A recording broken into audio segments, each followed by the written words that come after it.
this year, like every year, they have a theme for International Women's Day, and this year's theme is called Digital. And it's about how, as we go forward, all the technology and innovation can really, really support women to continue to do amazing things. So our performance today is going to combine women, and it's going to combine technology, and therefore it really hits the theme of International Women's Day. And we really want to show you how, as you guys are the next generation of our country, are going to be able to go forward and do some amazing jobs, regardless of your gender, in the technology and creative space.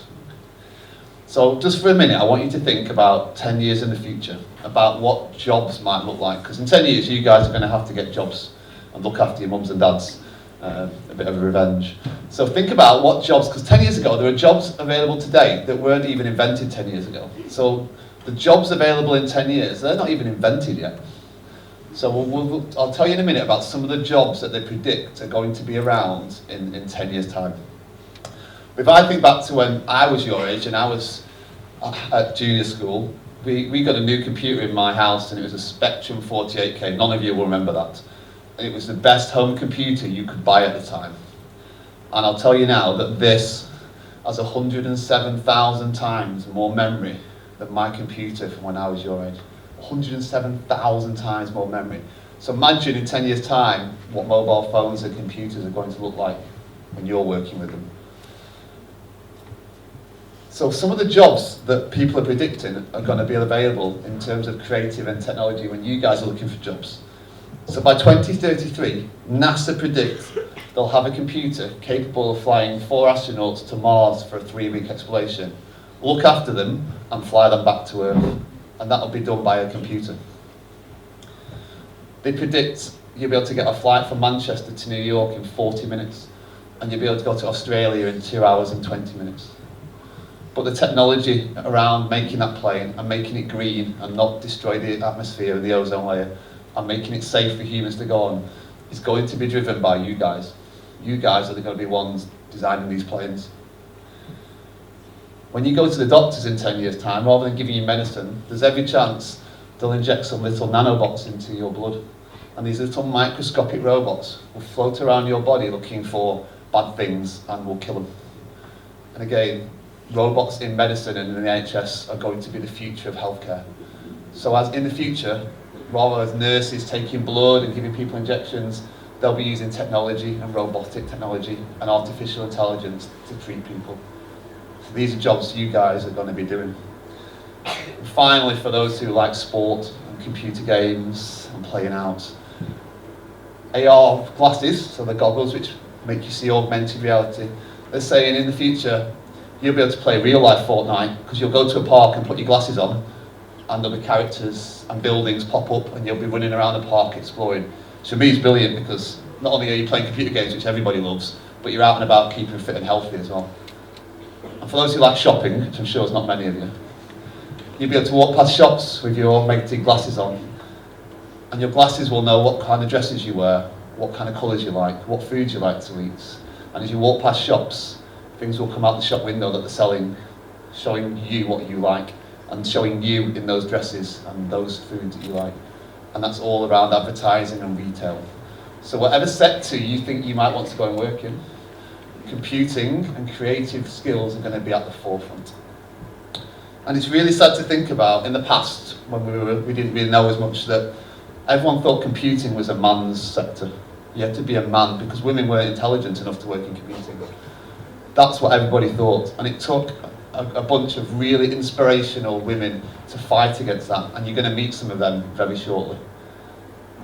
And the sad thing is today, people still think computing is a boys' thing and a men's thing. And it's absolutely not. And we've got some brilliant lecturers to my right who demonstrate that women, if they want to, can absolutely outperform men in computing and creative literacy. So going forward, I hope this show inspires you to A, want to go and work in technology and creative technology, and B, realise that regardless of your gender, you can go and get whatever job you want to get. So I think you've probably fed up on me talking now, so I'm going to turn this microphone off, which I've been told to do is a really important job. I'm going to move it, and then we're going to get on with the performance. Okay? So enjoy.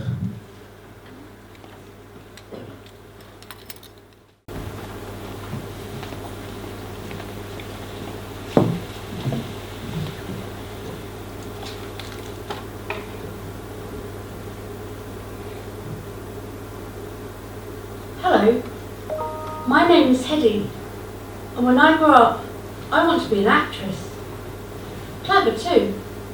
Yes, a smart actress. What do you think of that? I know I'm only young. Well, not that young. I'm 14, practically a grown-up.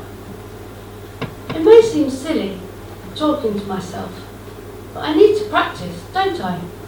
For interviews, auditions and such, like I practice my ballet and piano. Mother is a pianist. Yes, well, absolutely. Well, you don't say. Now, let me tell you some real things about me. Are you listening? I mean, really listening?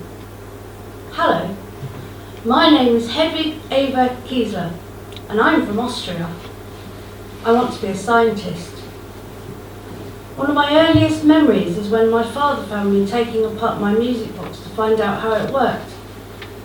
He used to tell me things and take me on walks to show me how machines worked, how houses were built.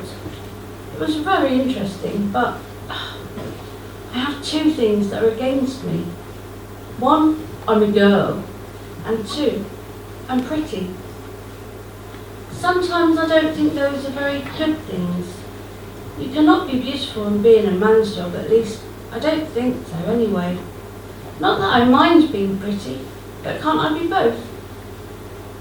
Improving things comes naturally, as easily as breathing to me. Last night I dreamt I took the fin of the fastest fish and the wings of the lightest bird, and I designed an aeroplane. Fancy that? Perhaps one day I could be a famous actress, and when I'm not filming I could sit and invent things. Innovate? What a lovely word. My mind never seems to stop. I want to be called genius. I want people to remember me. Hedy was discovered at the age of 16 by director Max Reinhardt. She went on to have a very successful career in stage and film in Hollywood, but it was her scientific mind that took flight, especially towards the outbreak of World War II. She invented a communication system known as frequency hopping, which allowed torpedoes to find their targets. In 1953, she became an American citizen. When she was older, she received several awards and was the first woman to gain the Invention Convention's Baldby Nass Spirit of Achievement Award. Hedy died in 2000, and 4 years later was inducted into the Inventors Hall of Fame for her work. She's now called the Mother of Wi-Fi for her work and its contribution to wireless communication. She is remembered. Thank you for allowing me to share Hedy's story.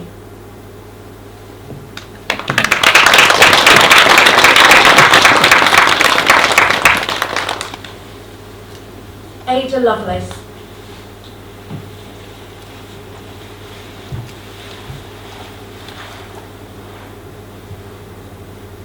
Father, I believe it is customary to write, Dearest Father. However, I felt it inappropriate under these circumstances. Even though you are no longer here, you left when I was but a month old and died when I was 8, you said I was the sole daughter of your house and heart. What nonsense! How could that be? I was not even allowed to see your portrait until my 20th birthday. In my younger years, I was mostly cared for by my grandmother Judith, for mother was not affectionate. I was sickly and had headaches that clouded my vision. How I wish you had been here. Mother says you are mad and a poet, and encouraged my lessons in science and mathematics instead. I worked hard and was, according to my tutors, a good pupil. One of my tutors was Mary Somerville, a mathematician and member of the Royal Society. You have heard of her. It was Miss Somerville that introduced me to the great Charles Babbage of all people. I was only 17, but I knew exactly who he was. He affectionately named me the Lady Fairy and Enchantress of Numbers, after I've told him of my plans to fly that I'd made when I was 12. I studied the wings of birds and constructed myself wings of silk, paper and wire, and wrote a book about my work called Flyology. Babbage to let me work with him. I suppose he was too busy for a student. However, I followed his work eagerly. He had invented a machine that performed mathematical calculations and called it the difference engine. In the years following, I married William King and had 3 children named Byron, Anne and Ralph. William was made an Earl. I therefore became the Countess of Lovelace. Fancy that. I saw in 1842 an article in French by my friend Babbage about his newest invention, the analytical engine. Well, of course I had to translate it. I also wrote accompanying notes for it describing its difference to the former engine, and invented a method of using analytical engine, which calculated Bernoulli numbers. I realised that though Babbage's calculations were about numbers, these numbers could represent many other things. The article was published in 1843 and meant that Charles was finally impressed by me. The machine itself was large and cumbersome and used punch cards for calculations. I had so many ideas yet to put to paper. I'm particularly interested in the brain and how nerves work, and I recently wrote to Mother informing her of my theories regarding the relationship between maths and music. It's getting late now. I've taken to my bed. I'm 36 but feel so much older. I wanted to write you this note to describe some of the things that have happened since you left. I know you will never get to read it, but I do think of you often. I wish when the time comes to be buried by your side. Your daughter, Ada.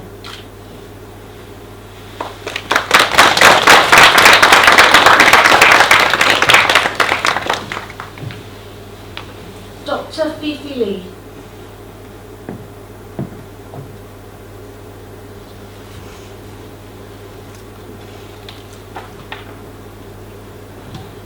Dr. Fifi Lee is a clever person who loves to teach machines how to see the world, just like humans do. She was born in a city called Chengdu, which is in China, in August 1976. When she was a little girl, she loved to learn about the world around her and asked lots of questions.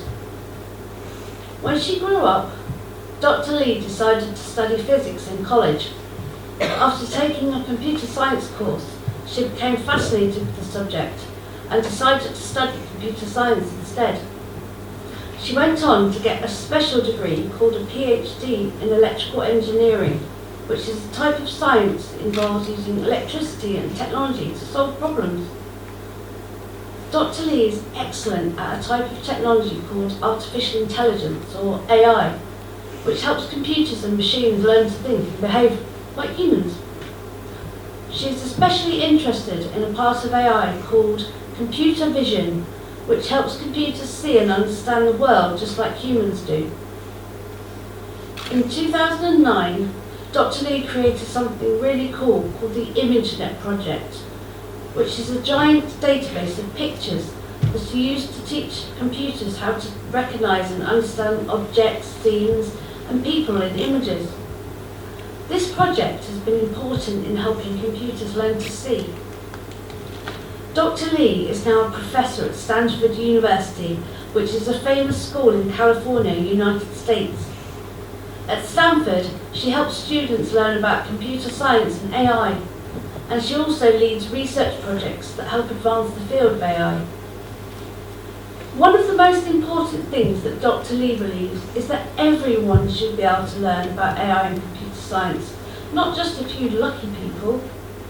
That's why she helped create a group called AI for All, which teaches young people, especially girls and people of colour, about AI and computer science. Dr. Lee believes that if more people can learn about AI and computer science, we can make the world a better place. Dr. Lee has received many awards and honours for her work on AI and computer vision. In 2018, she was named a MacArthur Fellow, which is a big award that is sometimes called the Genius Grant. She's also been listed on Time magazine's 100 most influential people in the world in 2013. Dr. Fifi Lee is an inspiration to many people, especially young girls who are interested in science and technology. She shows that anyone can become a scientist or engineer if they work hard, ask lots of questions, and never give up.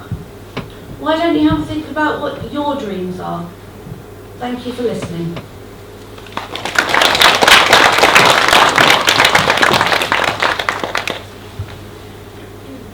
Grace Hopper.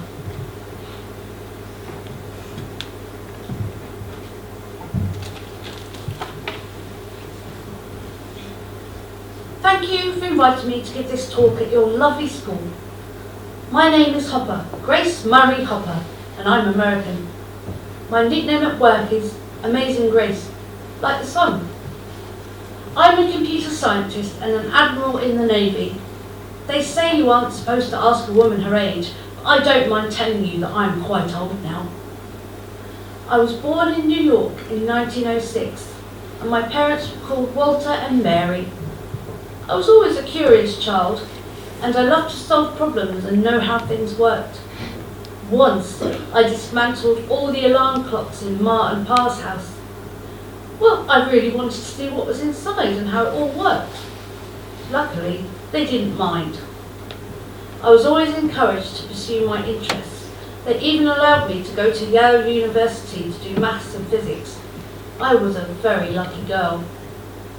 After I graduated at Yale, I went to a prestigious college called Vassar to do PhD, and I also started teaching there. When you have completed a PhD, you're allowed to have doctor in front of your name. During World War II, I joined the US Naval Reserve and was sent to Harvard, where I joined a team to program one of the first ever electronic computers. It even had a name, the Mark I. I was beyond excited.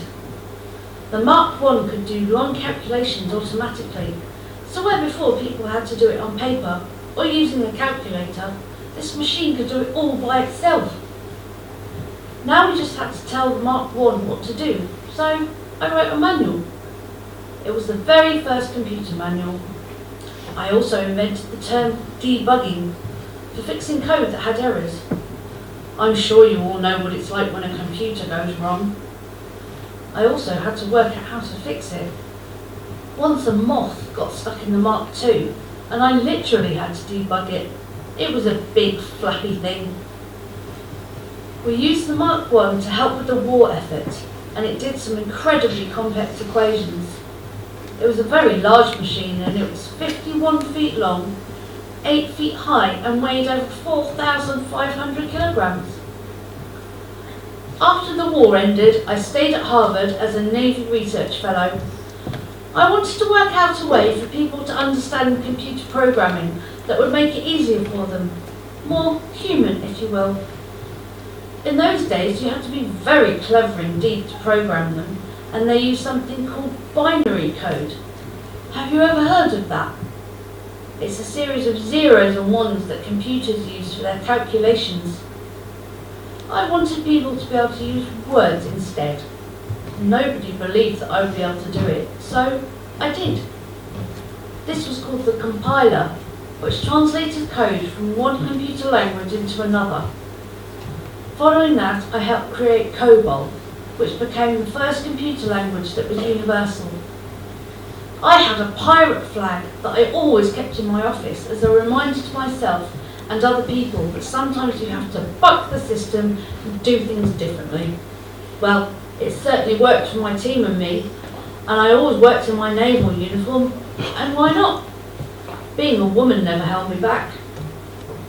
I received quite a few awards for my work with computers, and after I retired, I began teaching young people like you. I didn't want to stop working. I'll bring this talk to an end now. I don't want to take up too much of your time. Thank you for listening and being a lovely audience. My name is Grace Hopper.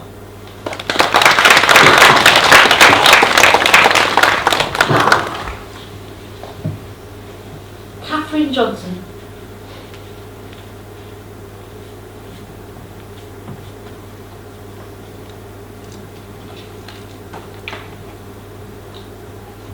Dear Diary, today I would like to tell you the inspiring story of Katherine Johnson, a woman who defied all odds to become one of the most influential mathematicians in American history.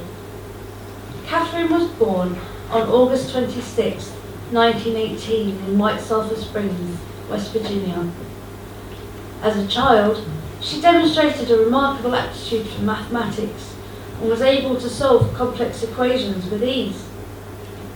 Despite the racial discrimination and segregation prevalent in the States at the time, Catherine was determined to pursue her passion for mathematics and science.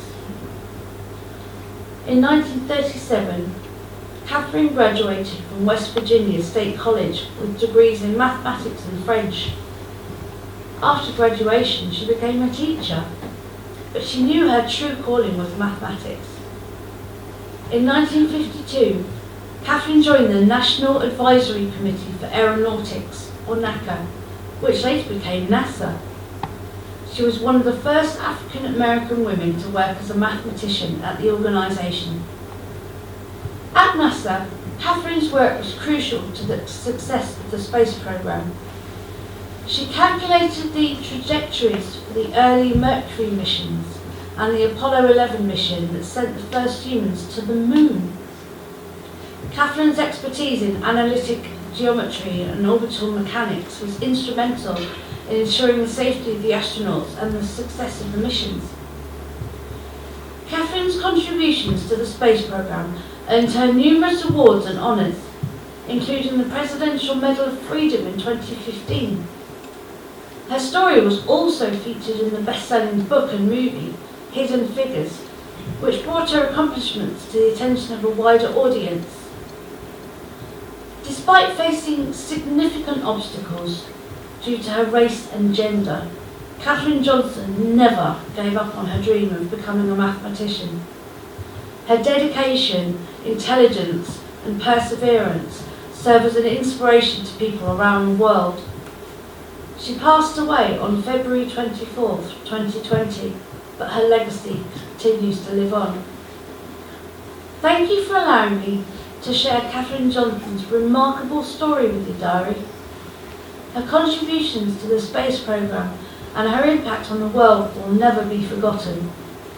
Before I go, I would just like to share a quote by Katherine Johnson that I find inspiring. "We will always have STEM with us. Some things will drop out of the public eye and will go away, but there will always be science, engineering and technology, and there will always be mathematics." Good night, dear Diary.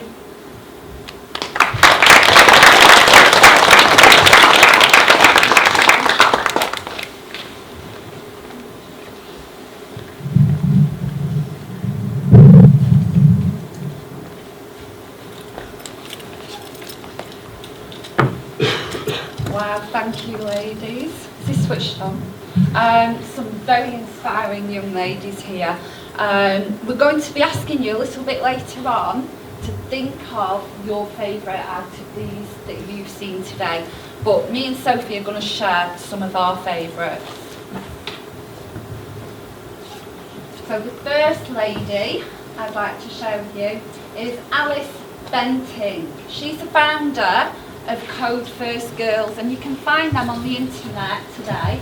Her mission in 2012 was to provide free education to women across the world and provide them with opportunities benefiting from that education.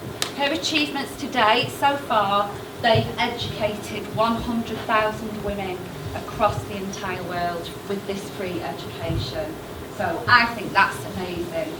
So the next inspirational woman, I think we skipped a slide there, we need to maybe go back one, is Sasiskala Devi. She was a researcher and academic, and her mission during COVID was to develop a tool that could detect COVID a lot faster than the tests that we were using, if you remember.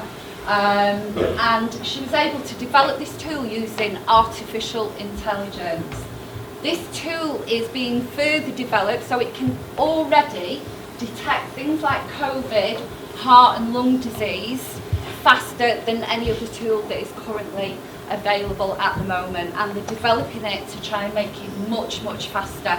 So that's going to save millions of lives.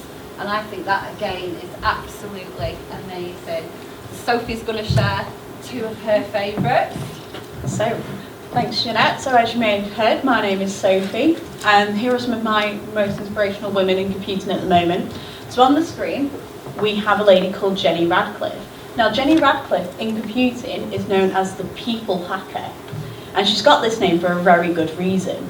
So Jenny came from a council estate in Liverpool. Have any of you heard of Liverpool before?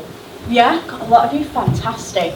So Jenny grew up in a council estate in Liverpool, so quite poor, okay? And then once she grew up, she turned all of the things she'd learned from living in Liverpool and converted it into a talent and a skill. So she became what was known as the first ever social engineer. Now, not only was she the first woman to do it, she was the first ever in the world to do it. And what social engineering basically is using tricks and skills to get people to tell us information. So you all at school have computers and you'll have passwords on them. Now, do we tell everyone our passwords for our computers? No. Well, Jenny's skill is she can make grown-ups and companies accidentally tell their passwords, banking information and secrets that they should keep hidden and private. Okay. She doesn't do it for a bad reason though. She does it so she can train people so they don't make those mistakes in the future. Now Jenny has a couple of awards to her. So, an achievement. So Jenny became a lecturer, so a teacher, at Liverpool University. She is now in the Cybersecurity Hall of Fame as one of the most influential people. Okay. And she was voted one of the most inspirational women in cybersecurity in the world in 2021. So that's really recent, okay? So we'll move on. So, any of you use something called YouTube? Yeah, I thought so. So, this is Susan Wojciak. She was the CEO of YouTube until this year. Now, a CEO is like the top boss. So you all have head teachers at school, don't you? So a CEO is basically like a head teacher of a company, and this is what Susan did. So she was in charge of running YouTube. Not only did she do that, but we all use Google. She was also the 16th ever employee at Google. Okay, so she was there right at the beginning, and she helped plan everything.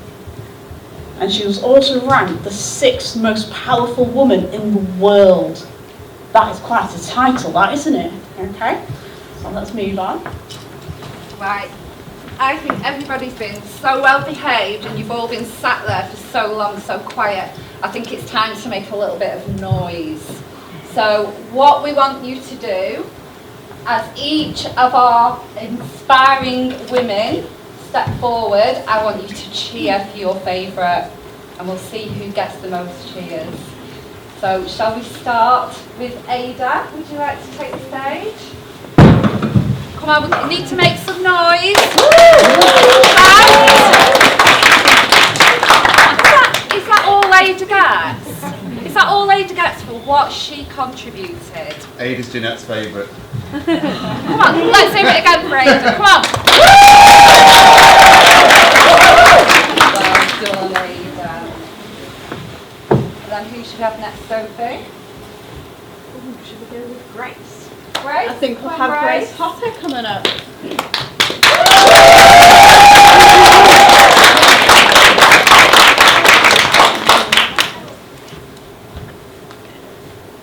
Katie Love, do you want to come on up?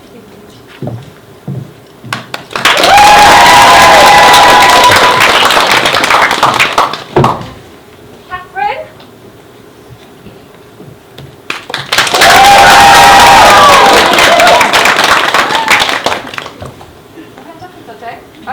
Absolutely lead. Thank you, Jeanette.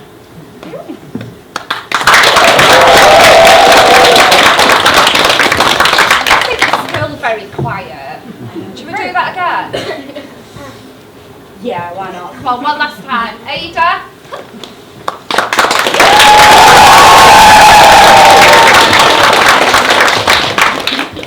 Catherine?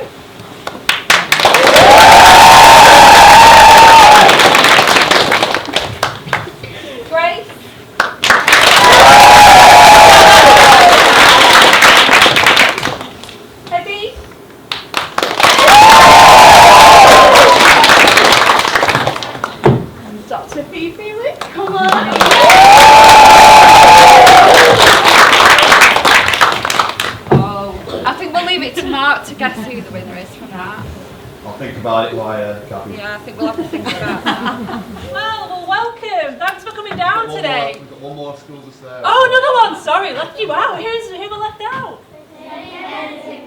So, okay, you can do a bit better than that. Come on. St. Kentigans. Go on. No? Okay. So well done. Welcome. So today we've heard a lot about science, women in science and technology. I actually work in the School of Arts. Okay, so science is fun, right? Okay, it wasn't ever really my thing. I preferred kind of like drawing and acting and things like that. So I just want to think about, so who, put your hands up if you love science and maths. Yeah, and you can point your hands up twice. So science and maths, yeah, good. Put your hands up if you like drawing and acting and singing. Yeah. They're the fun things, aren't they, right? Yeah? So, like, science is really important and creative arts are really important. So who has a mobile phone? Oh, technology these days. These kids, you're ruining your lives. So, what do you think you need to make a mobile phone? Well? I think it's sort of like, the cover, it's sort of like code thing that you have to use. Code, so you need to like have a computer, like a computer inside it, isn't there? And it's just like greenish sort of things with little wires in that. Yeah, like there's a word for that probably. I work in the arts, so I don't know what it is. But anyone else, what else do you need for a mobile phone? All right, do you want to go? You need computers. Computers, yes, we need computers. They're tiny little computers really, aren't they, phones? What else do you need? You need a memory. Memory card, yeah, what else? You need to have a small engine. A small engine. Right, you're all getting very technical here, right? What else? Okay, go on, you go with it. Electricity, you need power, yeah. But so you're a scientist. You're making a computer, whatever terminology that is. But what about what you watch on the internet? What about on your phone? Like what do you look at? What do you look at on your mobile? Google. Okay. Who designs Google? Go on. You need Wi-Fi. You need Wi-Fi, yeah. What I'm trying to get at here, right, guys? You're not helping me out much. So you need the technology, right? You need technology to make the phone. But everything that you watch, so YouTube. Oh, sorry, you're really excited. Go on. You do need people to make the phone as well. There's lots of different factories, don't you? That's really good. But so YouTube. Who watches YouTube? Who spends a lot of time watching YouTube? Yeah. Okay. So what do you watch on YouTube? FIFA, yeah. So who gets that game? That's the computer game. So somebody's going to be designing that, aren't they? You need people who design those characters, who draw them, who colour them, who put them together. Yeah. What else do you need? What else do you watch on YouTube? One. Cute cats. Yeah. So what you're watching there is you're watching videos, aren't you? You're watching videos. So what do you need to watch videos? How do you need to make videos? People, yeah, and you need cameras. And you need to be able to use cameras to take photos and to make films. And that's what we do in the School of Arts. If you're going on a game, who likes video games?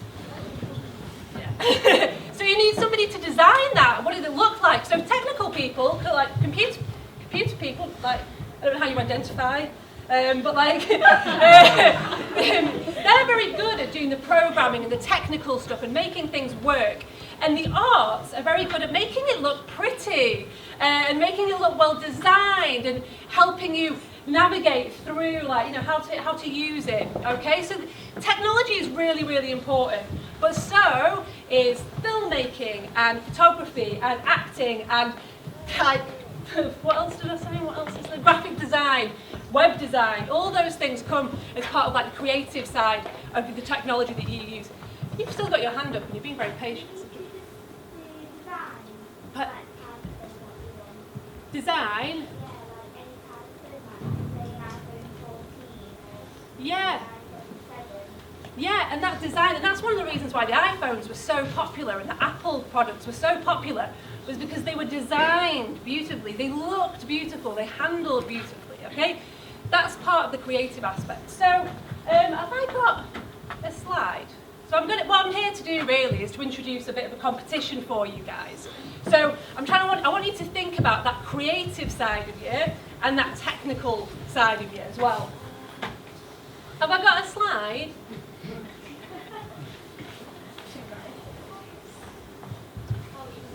That's not it. Is there another one? It's got things on it. I can't reveal it. It's got pictures on it. No, forget it. All right, I'll just get me a piece of paper then. So, what you're going to be asked to do, this is technical, see? I think someone from the School of Arts is in control of it. So. Right, so you're going to be given a pack when you leave today. You're going to be given a little goodie bag, and there's a competition in there, and it's going to look, this little piece of paper is going to look a bit like this. All right? And what we're asking you to do is to design a robot. A robot. So what is a robot? Does anyone know what a robot is? Go on then. Artificial intelligence is part of it. Anyone else who I've not asked? What are you over there? A very smart human. What, like me? Thanks. So yeah, it can look like a human. Okay, but it's something that helps us. A robot is technology that can help us. Go on.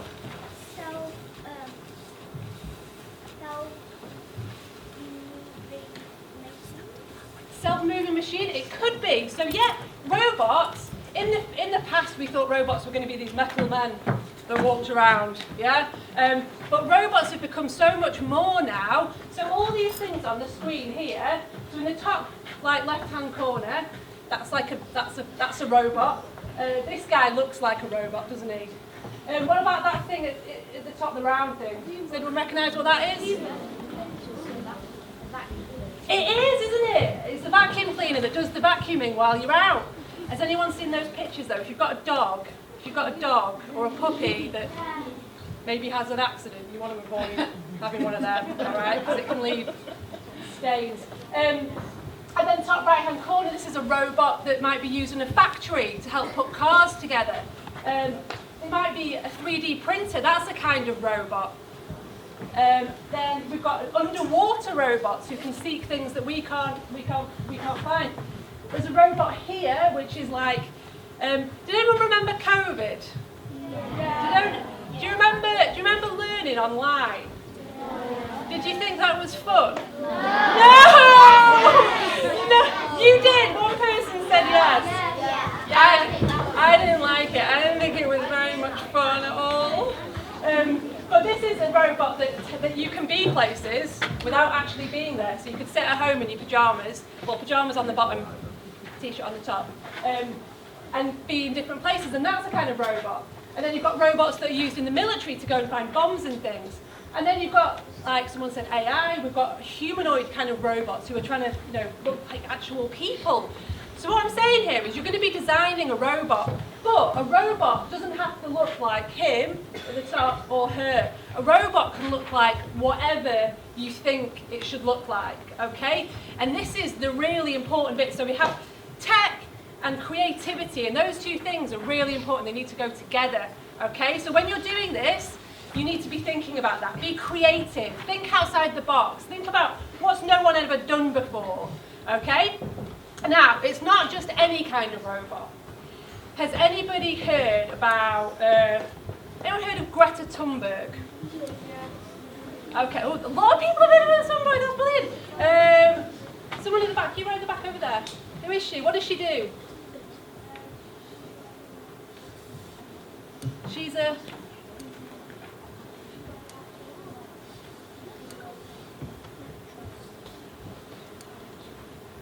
Yeah, excellent. So Greta Thunberg, she's an activist, isn't she? And she's angry about, what's she angry about? The environment and, yeah, global warming, climate change. She's angry, isn't she? Because what's happening to the planet? Dying. This is getting on a bit of a dark tone, isn't it? But yeah, it's dying. So she's really angry about that. So what I want to think, you're working with Greta Thunberg and you're going to come up with some solutions to dealing with climate change, okay? This is going to be a robot that's going to help the planet. It's not just to help hoover up, yeah, although that is nice. It's something that's going to change and improve the planet. So you're wanting to build a robot that's going to help solve global warming, it's going to help recycling, or provide renewable energy, or help clean the oceans, or help preserve wildlife. So it's something that needs to help the world, okay? Has anyone got any questions about what you've got to do so far? Are we all okay? We all got some ideas going in our heads already? Go on. They can look like whatever you want it to look like, all right? You go wild, okay? I want colours, I want different shapes, I want it to be real weird, yeah? So, you know, the weirder the better. So yeah, has anyone got any questions about that? No? Has anybody got any ideas already about a robot that they could design? Oh, okay. Come on. You're going to make it like... Yeah, make it unique and different. Anyone else got an idea? Go on, Charlie. One that picks up trash. This is, you can tell how long people spend on the internet when it's like trash rather than rubbish, levers rather than levers. Go on. Space rocket? And what would that do? Would that... Should we go to space, find some aliens that have got better technology than us and ask them for help? That's a good idea. Okay, and just one more. Go on, you. Silly. Pardon? Silly. Silly? You're going to make it silly? Good for you. Yeah, make it silly. The world needs more silliness. This is why the creative arts exist, you know? We're the silly... No, it's very important, serious, but also we welcome silliness. Fabulous. Okay, right, go on, you go, go on. So, when you so you're carrying it around, and then when it sees a bit of rubbish, it reminds you of pollution. Oh, like you're going to just leave that, are you? Here, you're just going to leave that piece of rubbish on the floor? That's what, that reminds you, yeah. I think it should, yeah, that sounds like a really good... Right, so you've already got loads of really good ideas. So I'm expecting to see some amazing designs here for your robots, okay? So yeah, you'll be getting this in your pack when you leave, and I can't wait to see what you do with it. Okay? So I'm here to kind of finish this off now. So packs that Gabby talked about are going to be in your bags, and what we want you to do, and I'll talk to the schools individually and send you an email about how we come and collect them off you. We're going to have a competition, and we're going to give away some Galaxy tablets to some of our winning designs. So I want you to take all the things that Gabby's talked to you about, and all the crazy pictures she's put up there, and all the crazy ideas you've got, get them down on paper, and then we'll collect them in, and we'll have a little judging, and we can't wait to see what you're going to create. So as you leave in a minute, there's a couple of things we need to do. First of all, everyone is going to get a pack for coming today. It's got lots of cool things in it, and it's got that template in it as well. Also, we need to work with your teachers, because each of the teachers are going to get given a pack for your class, and in that pack is going to be that. The robot packs are going to be delivered to the schools on Monday or Tuesday next week, and I'll get the contact details of your teachers to facilitate that. But what you'll get today to take home in your packs to your school is an iPad template, Galaxy tablet, and you'll have 2 guidebooks on how to use that Lego kit. It's a really cool Lego kit. You can make all sorts of whatever your imagination makes, and then you can program on the tablet to move and to do different things. You can make machines, you can make robots, you can make animals, you can do whatever you want. So what I want us to do today, to you guys as classes, and this is not individuals, this is you as a class or a group in your class, is to make me, or make us, a vehicle or a mode of transport we might see in 10 years' time, and I want you to make it move. It could be a tram for Blackpool, it could be a new space rocket, it could be a supercar, it could be a super plane, but you've got to design it as a class.